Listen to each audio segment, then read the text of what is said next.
वमु कोष्ठस्थधान्योपम कही अरु एक बीज कही प्रभो संबिंद संश्रोतृपदानुसारी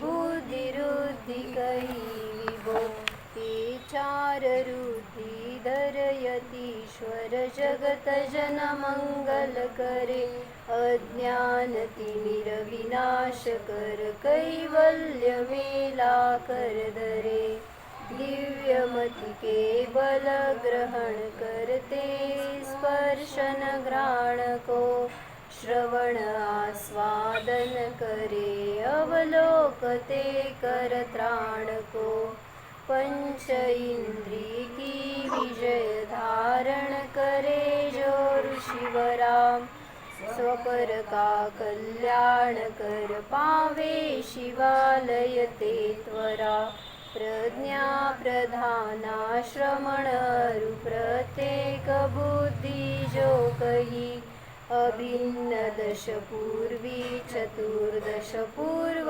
प्रकृष्टवादी सई अष्टांग महानिमित्त विद्या जगत का मंगल करे उनके चरण में अहर्निश दास अपना शिर धरे.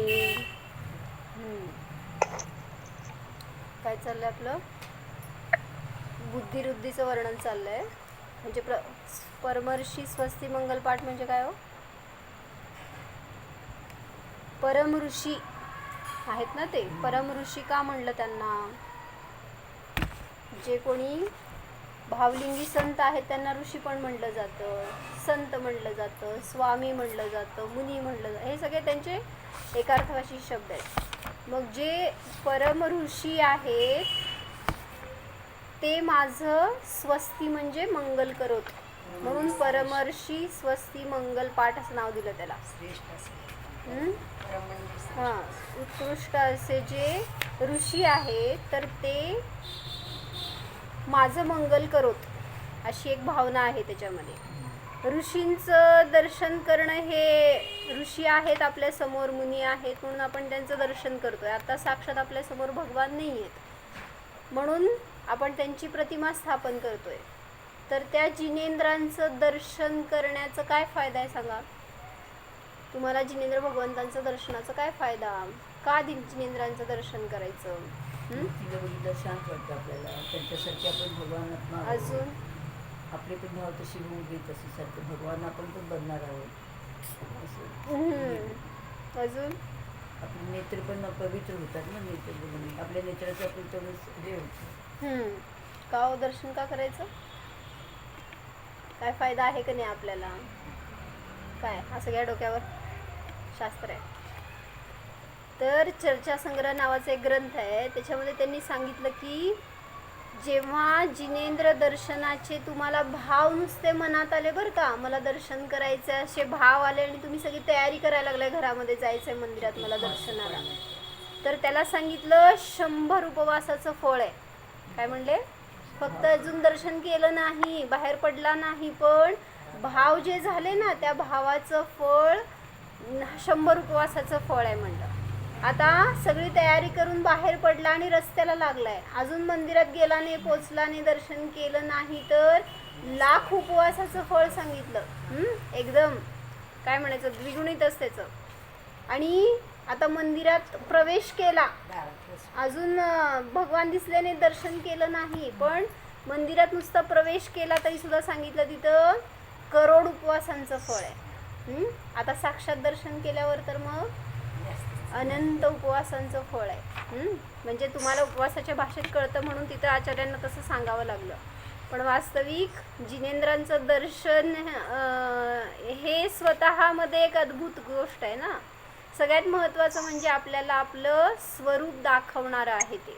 तुम्हाला असं डोळ्यांनी पाहण्याची सवय लागली आहे ना, त्यामुळं असं कोण तुम्हाला आत्मा तर घेऊन दाखवणार नाही आहे हातामध्ये. मग तिथं ते जे रूप आहे ना भगवंतांचं, ते रूप म्हणजेच दाखवत आहेत की मी जे बघतोय ना ते तुम्ही बघा. आपण काय बघत असतो? तुमचे डोळे छान, तुमचं स्मित हास्य, तुमचा चेहरा प्रसन्न, त्यांच्याकडेच पाहत बसतो आपण. हे नाही पाहत की त्यांची दृष्टी कुठे आहे, त्यांना काय दिसतंय आत्ता. इकडं आपली दृष्टी नसते, त्यामुळं त्यांना काय सांगायचं ते आपण ग्रहण करू शकत नाही. म्हणून सांगितलं की असं दर्शन करा एकदा की भवाभवामध्ये दर्शन करावं लागणार नाही पुन्हा. म्हणजे एका जिनदर्शनाने सगळ्या भवाचा अंत होईल अशी शक्ती आहे त्याच्यामध्ये. पण आपण भावपूर्ण दर्शन करत नाही म्हणून अजून आजपर्यंत सगळ्या भवात फिरत राहतोय 4 गतीमध्ये. मग आम्ही आज सकाळी हेच घेतलं प्रकरण की 4 गतीच्या योग्य औदयिक भाव काय करतो आपण. आता मनुष्य आहोत तर औदयिक भाव म्हणजे तुम्हाला कर्मांचे उदय चालू आहेत, फक्त कळतं कधी दुःख व्हायला लागल्यावर मला किती कर्मांचे उदय आहेत. ते सुख म्हणजे नसतं का हो कर्मांचं उदय. भरपूर पैसा आला, अनुकूलता मिळाली सगळी घरातल्यांची, तेव्हा कुठं वाटतंय कर्माचा उदय म्हणून. तेव्हा वाटतंय फक्त रमून जातो त्या उदयामध्ये. हे असं शास्त्रासमोर बसल्या सगळं आठवते हो.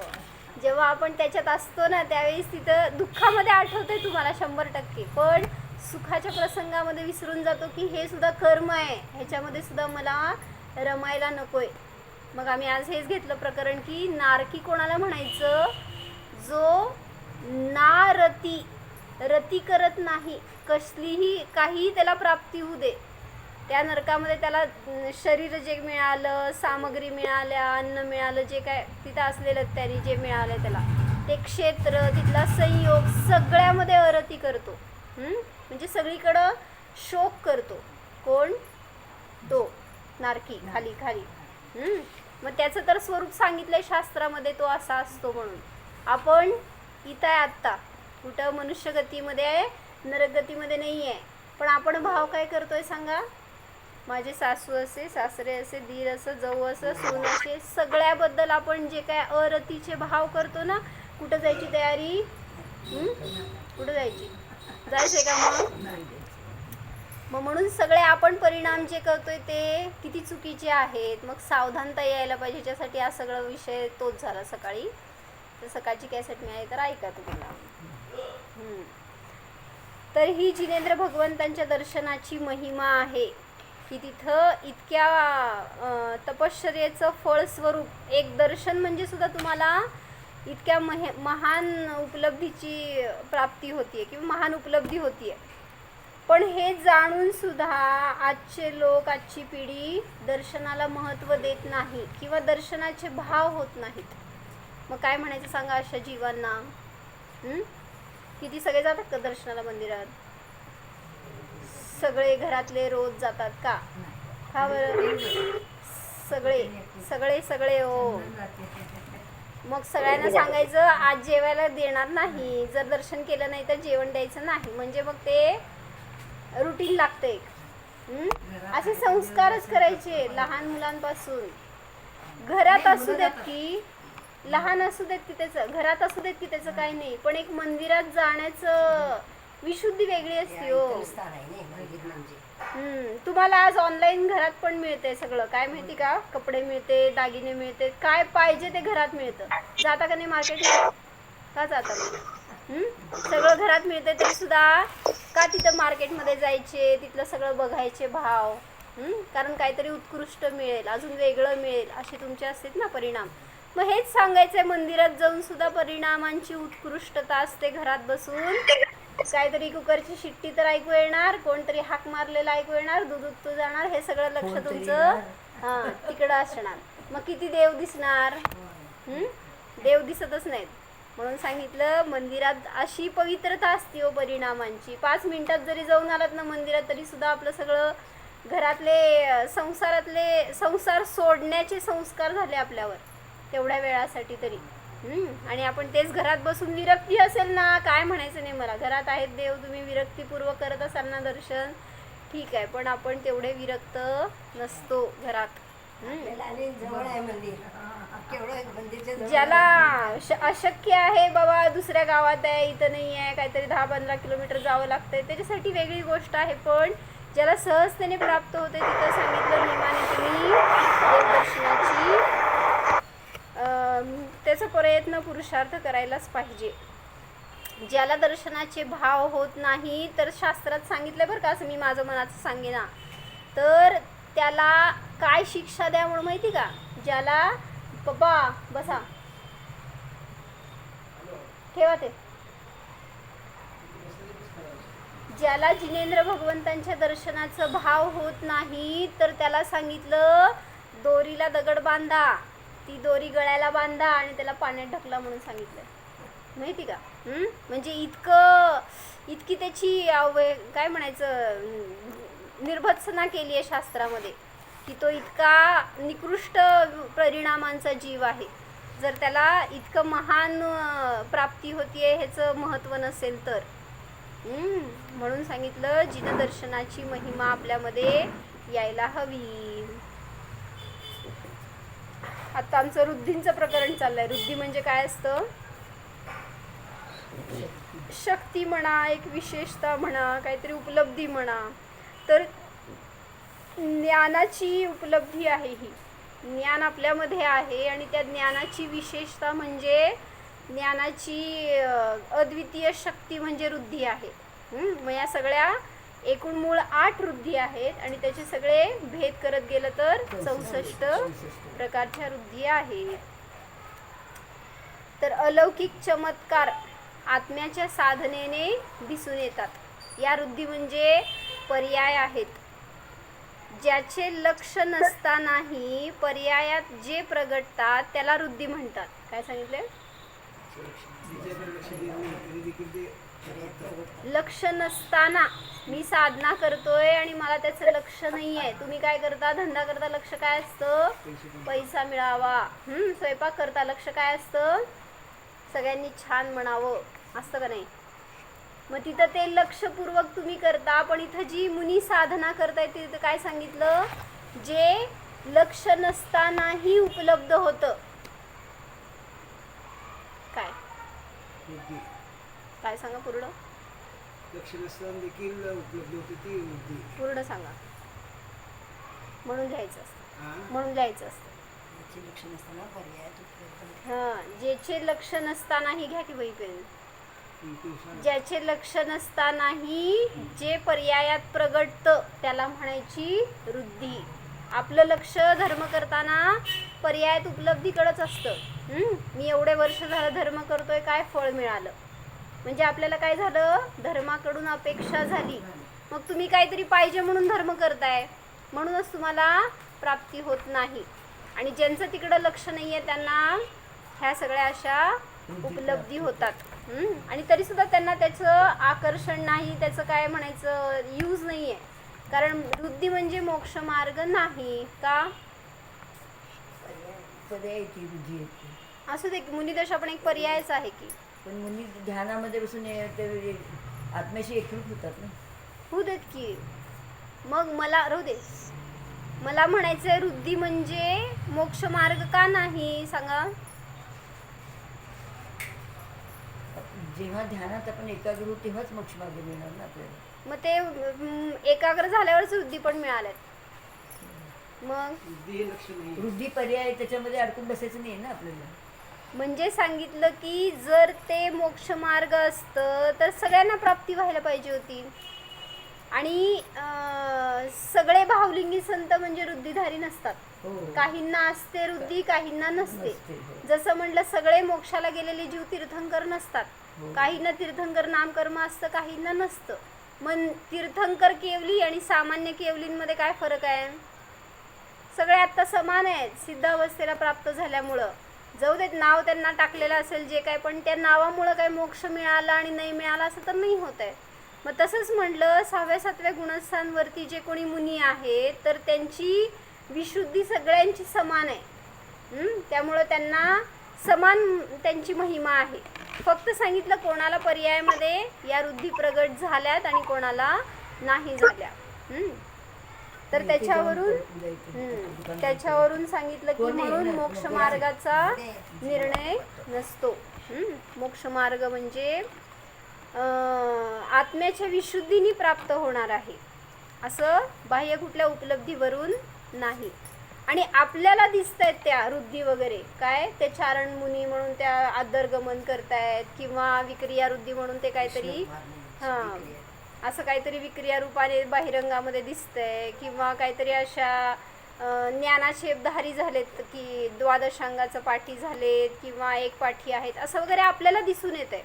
पण त्यांना जे की स्वतःच्या आत्म्यामध्ये लीन झालेत त्यांना बहिरंगामध्ये किती काय म्हणायचं किती जागरूकता आहे की मला ह्या सगळ्या प्राप्त झाल्यात. त्यांना काय काय प्राप्त झालं आहे काय माहीत आहे. ते असे ध्यानस्थ बसलेत. जसं मागं सांगितलं होतं काय कोण होते ते ज्यांना की शरीरात कोड झाला होता ते चक्रवर्ती कोण हां सनत कुमार चक्रवर्तीला शरीरामध्ये कोड झाला होता. सुरुवात म्हणलं की वैराग्य झालं दीक्षा घेतली आणि जाऊन जंगलामध्ये तपस्येला बसले तर सांगितलं तिथं 700 का 500 किती वर्ष 500 वर्ष का काय तर का 700 वर्ष सांगितलं बरं का.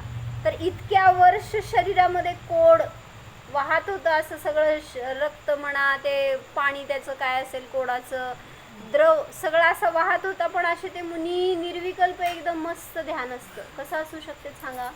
आत्ता हॉस्पिटलमध्ये ॲडमिट होता किती ध्यान केलं सांगा. देवा देवा देवा देवा हां कोणाकोणाचं ध्यान केलं हां असं विचारायला पाहिजे का. मग तिथं म्हटलं म्हणून की त्यांना असं शरीराचं ध्यान नव्हतं आणि आपण सतत शरीराचं ध्यान करतोय म्हणून आपल्याला काय प्राप्त होत नाही आहे. आणि मग त्यांना जी काही उपलब्धी झाली ना तर सांगितलं त्यांना सर्वौषधी वृद्धीची प्राप्ती झाली होती. म्हणजे काय जर ती वृद्धी वापरली असती त्यांनी ना एका क्षणात सगळा कोड दूर झाला असता. आणि कोडी ज्यांचं शरीर असतं त्यांना माहीत आहे तुम्हाला की किती वेदना असतात शरीरामध्ये. असं नाही की ते जखमा आहेत आणि काय वेदना नाहीत असं नाही आहे. तर सांगितलं दिवस रात्र ठसठसत असणार ते सगळं जखमा जिथं असणार तिथं त्रास होत असणार आहे. पण तरीसुद्धा चेहऱ्यावर त्यांच्या पाहिलं तर जरासुद्धा किंतू नव्हता पीडा नव्हती. एक प्रसन्नता अशी भोगत होते ते. कारण शरीराचं वेदनच नव्हतं ना परिणामात ज्ञानाचं वेदन सतत होतं. आणि त्याचं फळस्वरूप सांगितलं काय झालं अशा वृद्धी प्रगट झाल्या त्यांना त्याच्यासाठी करावं लागलं नाही. आणि त्यांना माहीतसुद्धा नाही आहे आपल्याला अशी वृद्धी प्राप्त झाली आहे. हे आम्हाला कळलं दिव्यध्वनीतून भगवंतांच्या.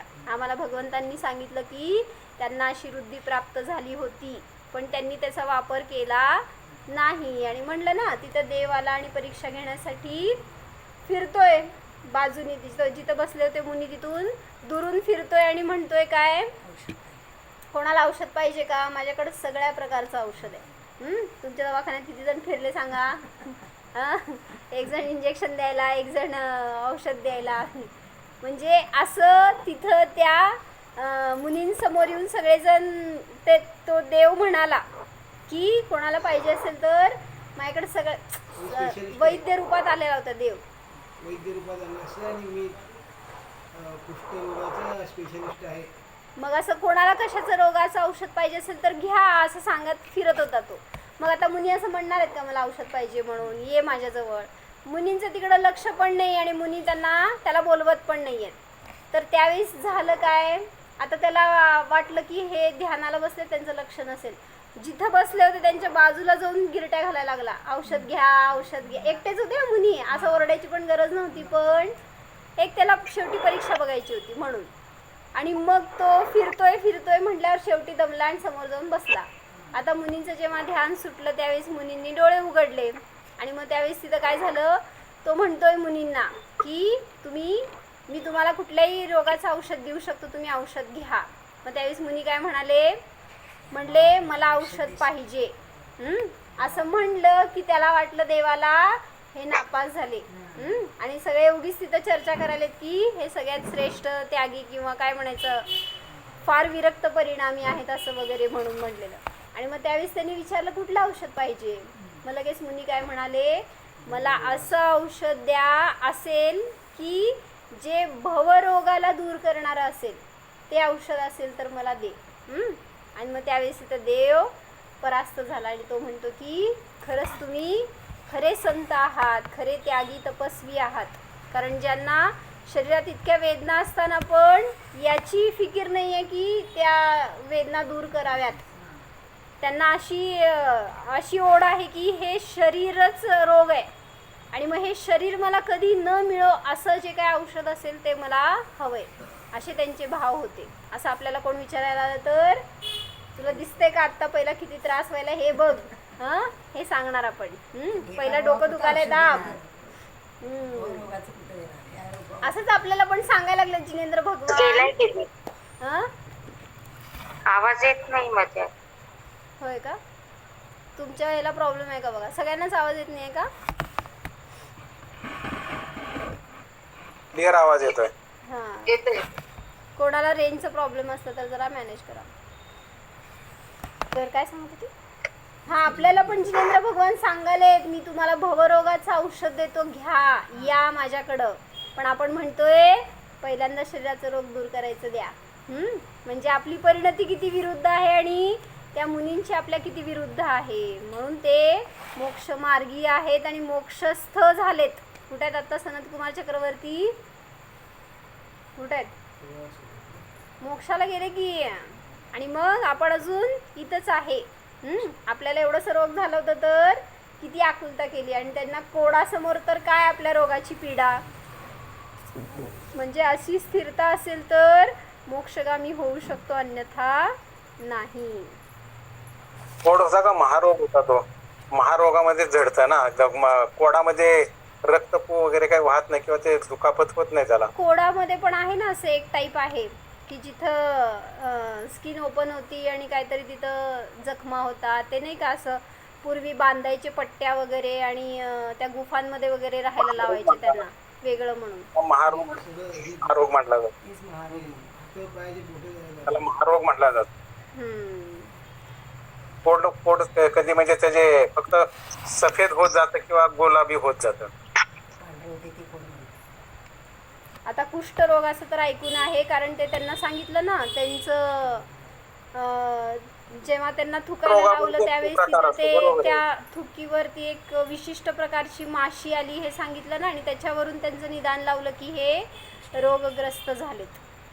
आणि मग असं तिथं शरीरामध्ये असा रोग असताना सुद्धा त्यांना असे विकल्प नाही झाले की आपण याची ट्रीटमेंट करावी आणि मग दीक्षा घ्यावी असं नाही वाटलं. ज्या समयाला कळलं ना शरीरात कोड झालंय त्या समयाला दीक्षा घेतली त्यांनी. कसं घेतली असेल? आपण काय म्हणणार? आता आम्हा नेहमी सांगतात ना, कोणाला तर त्रास व्हायला लागल्यावर पहिल्यांदा दीक्षेचे उत्कृष्ट भाव करा, जेणेकरून की त्या एका परिणामांनी सुद्धा म्हणलं या कर्मांचं सगळं संक्रमण होऊ शकतं, अशुभ कर्मांची निर्जरा होऊ शकते आणि शुभामध्ये संक्रमण होऊ शकतं. म्हणून उत्कृष्ट परिणामांमध्ये आपल्याला पहिल्यांदा औषधे देतात मुनिराज किंवा त्यागी गुरु असतात ते. आणि कशासाठी सांगत होते? नाही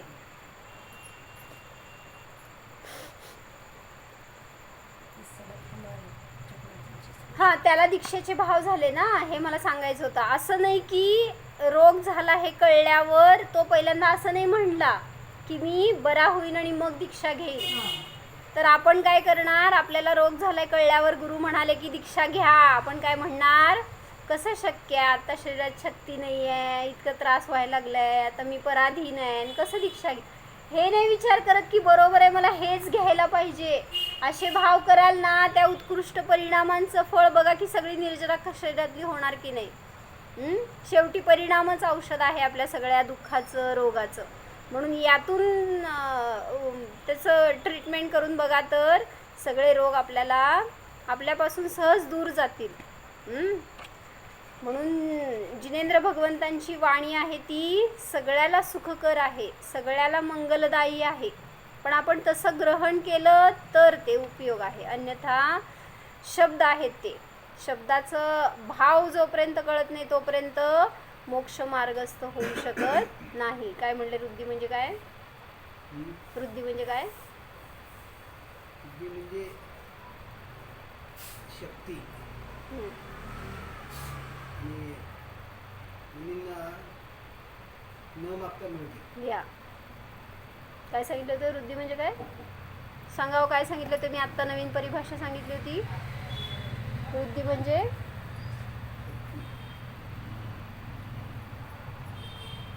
काय? शक्ती वाढणे, ज्ञानामध्ये भर पडणे किंवा नाही ज्ञान वाढ. नाही, मी काय सांगितली आज नवीन परिभाषा? पर्याय उपलब्ध आहे. सांगा राजू, ते सांग. होय, लक्ष नसताना तुला प्राप्त झालं की लक्ष नसतानाही म्हणजे ज्याचं लक्ष नसताना जे पर्यायात प्रगटतात त्याला वृद्धी म्हणतात. साधना काकी म्हणजे वृद्धी असते ती काय म्हणायचं, त्याच्या उद्देशाने केलेलं नसती ना साधना. आणि म्हणून तिथं सांगितलं त्याची उपलब्धी सहजतेने झाली आहे, तिथं त्याला म्हणलं जातं वृद्धी. मग त्या मुनींच्या वृद्धींचं वर्णन आता करतोय. त्याच्यामध्ये आता चाललंय कुठलं, अष्टांग निमित्त वृद्धीचं वर्णन चाललंय. कुठले कुठले 8 सांगितले होते, पटापटा बोला. पहिलं नभ. बोला शलका भाभी. नभ, भौम, अंग, पुढं अंग म्हणजे आपले अवयव सगळे. अष्टांग म्हणतो ना, जे 8 अंग आहेत शरीराचे ते अंग. अंगाला पाहून सुद्धा मुनींना तुमचे 3 भाव समजू मागचे पुढचे भाव समजू शकतात किंवा सुख दुःख समजू शकतं. आणि व्यंजन म्हणजे तीळ, अंगावरचे जे काय तीळ मस आहेत ना, त्यांना पाहून सुद्धा त्यांना तुमचं सुख दुःख कळतं, तुमचं जन्म मरण कळतं. असे ते विशेष ज्ञानिवृद्धी मुनिराज असतात. 5वं सांगितलं स्वर, म्हणजे तुमच्या शब्दावरून आवाजावरून वगैरे सुद्धा तुमचं भविष्य सांगू शकतात. जायचं का भेटायला मुनींना? चला म्हणते. मग मी पण सांगते की इथं बसा माझ्यासमोर. सगळं शास्त्रात आपलं भविष्यच सांगितलंय. ज्याला कोणाला आपलं भविष्य ऐकायचंय ना, त्यांनी शास्त्र उघडून वाचन करा, तर सगळं जसंच्या तसं इत्थंभूत भविष्य दिलेलं असतं. भूतकाळ पण असतं त्याच्याबरोबर. आपल्याला ते नाही बघायचं. भूतकाळात आपण नरकात होतो, कुठं बघायची इच्छा आहे. बरं, भविष्य काळात कुठं जाणार हे बघायची आपल्याला लई. आणि सगळ्यात महत्त्वाचं, पंचम काळात मरणारे मॅक्झिमम जीव नरकाला जाणार आहेत. आणि षष्टम काळात तर येणार पण नरकात नाही, जाणार पण नरकातच. असं काहीतरी सांगितलं शास्त्रामध्ये. त्यामुळं तिथं आपण किती सावधानता असायला पाहिजे आपली परिणामामध्ये. आत्ता जेवढं सुरक्षित करू शकतो ना स्वतःला तेवढं करा. कारण याच्या पुढं पंचम काळ संपताना तर धर्माचा सगळा ऱ्हास होणार आहे. आणि मग षष्टम काळाच्या समोर चाललोय तर तसे परिणाम निकृष्ट होत जाणार.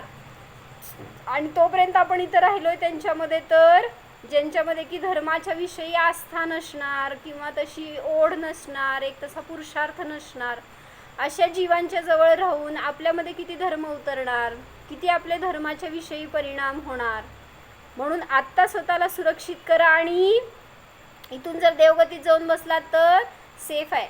ते पण किती काळ, हा पंचम काळ, ह्याच्या पुढं षष्टम काळ, त्याच्या पुढं षष्टम काळ. किती वर्षाचा? आता चालू असलेल्या 21,000 वर्षांचा त्यातले 3,000 वर्ष कट करा, 18,000 वर्ष राहिलेत पंचम काळाचे. त्याच्या पुढं 21,000 वर्षांचा षष्टम काळ, त्याच्या परत पुढं 21,000 षष्टम काळ. आणि 42. हा, हे वर्तमानातलं अवसर पिढी चालू आहे, मग त्याचा षष्टम काळ.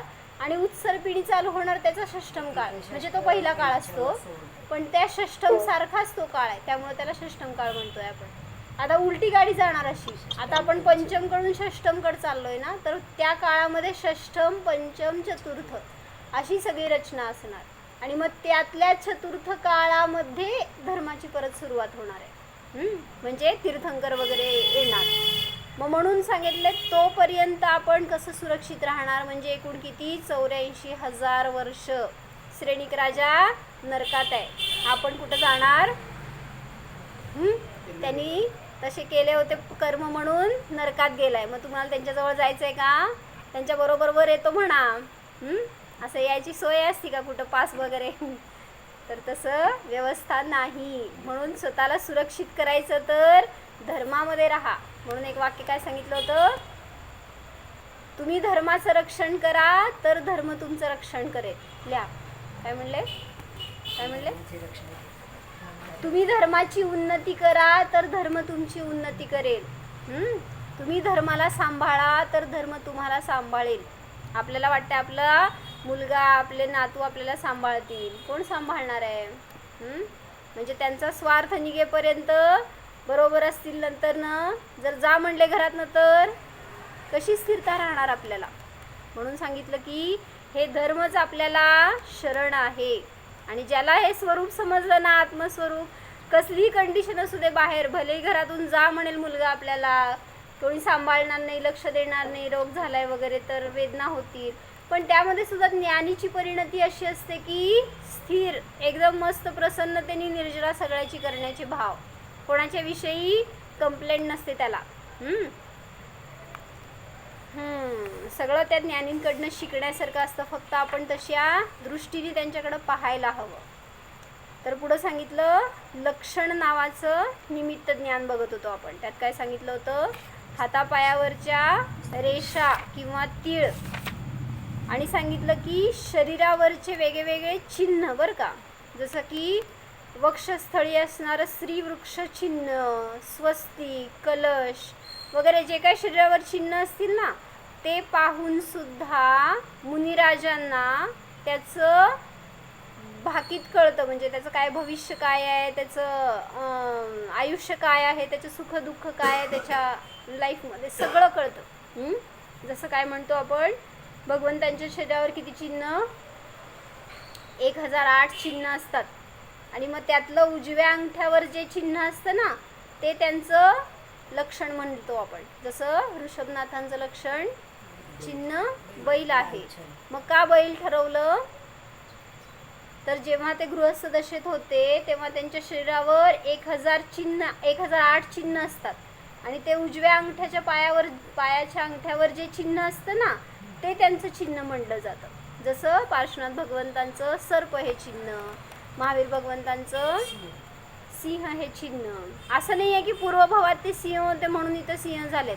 मग अनेक असे जीव आहेत की ज्यांचं काय स्वस्तिक चिन्ह आहे, कोणाचं श्रीवृक्ष चिन्ह आहे, असं वगैरे, त्यामुळं त्याच्याशी काय संबंध नाही आहे.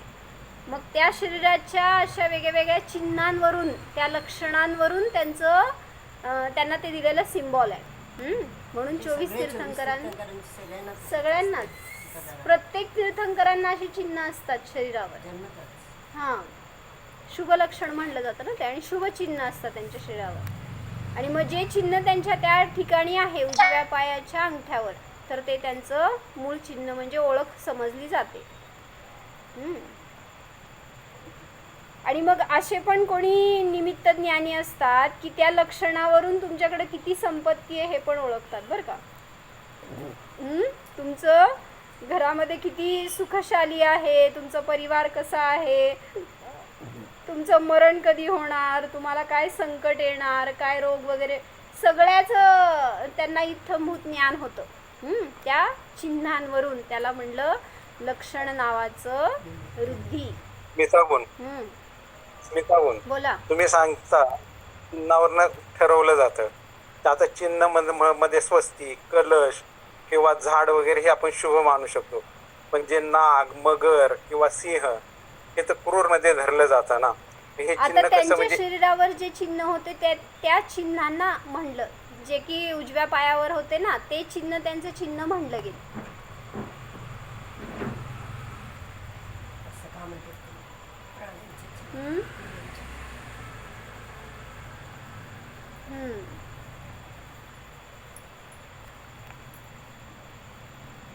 काय सांगत होते मी? मग ते सांगायचं होतं मला की जे काय तुम्ही असं हात दाखवून वगैरे भविष्य बघता ना, रेषांवरून वगैरे बघितलं जातं, तर ते सुद्धा लक्षण नावाचं निमित्त ज्ञान आहे. मग ते एक मागं सांगितलं होतं ना काय, की एक मनुष्य होता आणि तो चांगल्या श्रीमंत घराण्यातला होता, आणि त्याचं काहीतरी संकट आलं त्याच्यावर, आणि धन सगळं हळूहळू ऱ्हास होत गेला, आणि त्याला एक मुलगा होता. तर त्या मुलाचं आयुष्य एकदम असं तर खडतर सुरू झालं, दरिद्री असं अवस्थेमध्ये, आणि त्यांच्या घरावरून कोणीतरी साधू चालले होते. मग त्या साधूंना ते बघवलं नाही, त्यांना कळलं त्या साधूंना की हा मुलगा म्हणजे कुठल्या तरी श्रीमंत घराण्यातला आहे, पण ह्याचं असं का दिसायलंय, म्हणजे दरिद्री अवस्था का आहे. आणि मग त्यांनी विचारलं नारदाला का कोणाला, चित्रगुप्ताला, त्या साधूंनी, की म्हणले याचं आयुष्यामध्ये इतकं दुःख का, हा तर श्रीमंताचा मुलगा आहे. मग त्या चित्रगुप्ताने काय सांगितलं, ते अशी मान्यता आहे ना बहिरंगामध्ये की चित्रगुप्त तुमचं भविष्य लिहितो. म्हणजे तुम्ही काय तुमच्या भविष्यात आहे ते सगळं तो लिहून पाठवतो, तर तुमचं ते घडतं. आणि मग त्यावेळेस स्पेशल. हा मग पण त्यावेळेस त्याचा बंद कसं करून टाकायचा? मग कोणाशी बोलतीये? त्याचं बंद कसं करून टाकायचं मधलाच? मग तिथं म्हणलं की त्याला विचारलं चित्रगुप्ताला की तू त्याच्या नशिबात काय लिहिलंय मला सांग. मग सांगितलं चित्रगुप्ताने की 5 रुपये आणि एक काळा घोडा एवढंच त्याच्या नशिबात आहे. काय म्हणले? असा श्रीमंत घराण्याचा मुलगा होता तो, काय म्हणायचं वारस होता, पण तरी सुद्धा त्याच्या नशिबामध्ये काही नव्हतं लिहिलेलं. म्हटल्यावर त्या साधूला वाटलं की अन्याय आहे हा, कारण तो श्रावक जो होता तो पण धार्मिक होता आणि मग याला असं का उदय. म्हटला की काहीतरी इथं बदल घडवायला पाहिजे आपण. मग तो अनेक दिवस बघतो तर त्याच्याजवळ ते 5 रुपये आणि काळा घोडा आला होता, पण तेवढंच होतं, बाकी सगळं संपलं होतं त्याच्याकडं दुसरं काही नव्हतं. त्यामुळं तो ते पैसे खर्च करत नव्हता, कारण हे संपल्यावर दुसरं काय माझ्याकडं.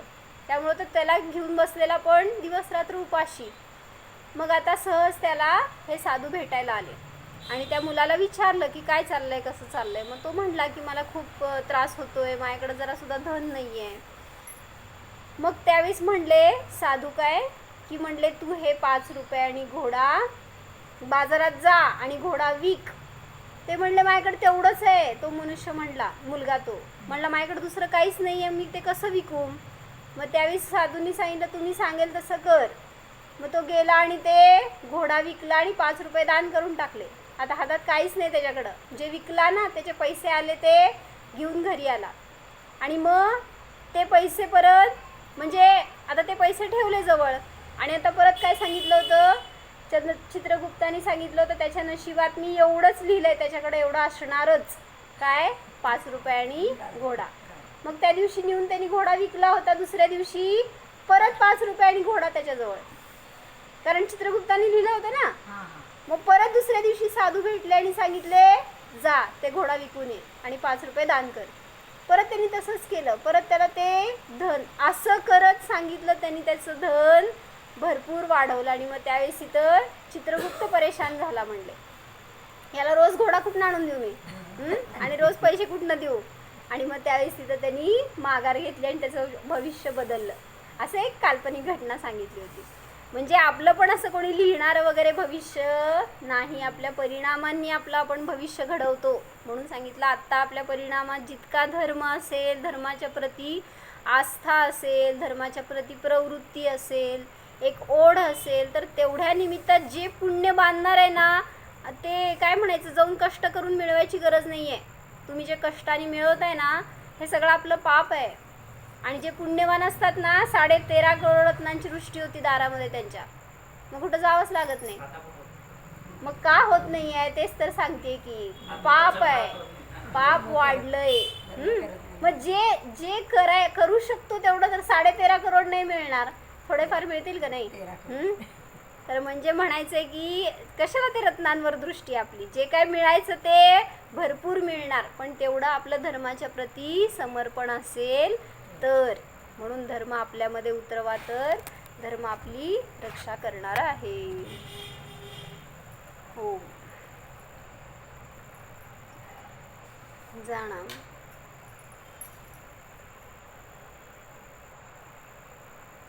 स्वयं सुरक्षित अशा निज ध्रुव आत्म्याला जाणा. जाणणे हाच माझा धर्म आहे, हेच माझे कर्तव्य आहे, हाच माझा स्वभाव आहे, हेच माझे रूप आहे.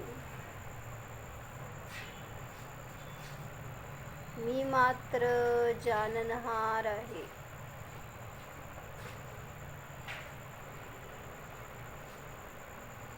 भूतकाळाचे भविष्यकाळाचे भय माझ्यामध्ये नाहीच. हा मी तर निर्भय स्वरूप आत्मा आहे.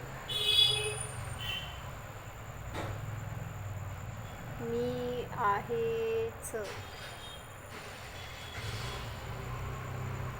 ओम